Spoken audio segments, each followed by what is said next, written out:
బెల్లంతో హల్వా చేయబోతున్నాను. ముందుగా బెల్లము, ఇలాచీ పొడి, కొబ్బరి ఈ విధంగా రెడీ చేసుకున్నాను. ఈ కర్ర పెండలం వచ్చేసి నానబెట్టానండి.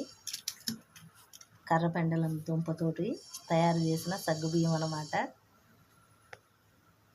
ఇప్పుడు నెయ్యి వేసానండి. కొబ్బరి వేసి వేయించుకుందాం. మాడకుండా గోల్డెన్ బ్రౌన్లో వేయించాను.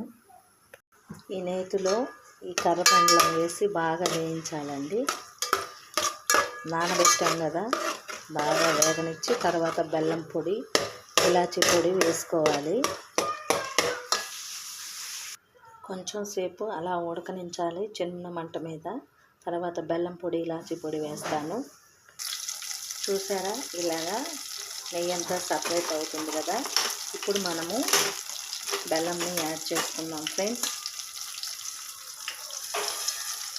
బెల్లం వేసాను.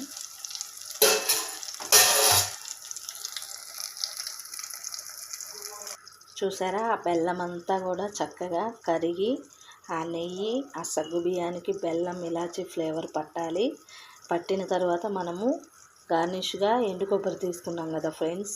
మీ దగ్గర జీడిపప్పులు ఇంకా బాదం ఉంటే వేసుకోవచ్చు. నా దగ్గర లేవు, అందుకని నేను ఎండు కొబ్బరి వేస్తున్నాను.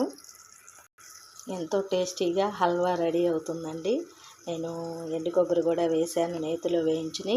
మీరు కూడా ఈ విధంగా ట్రై చేయండి, మీకు నచ్చుతుంది ఫ్రెండ్స్. ఈ విధంగా ట్రై చేయండి, చాలా చాలా బాగుంటుంది. నచ్చితే మాత్రం ఒక లైక్ చేసి, షేర్ చేసి, సబ్స్క్రిప్షన్ చేసుకోండి. కర్ర పెండలం హల్వా రెడీ అయింది.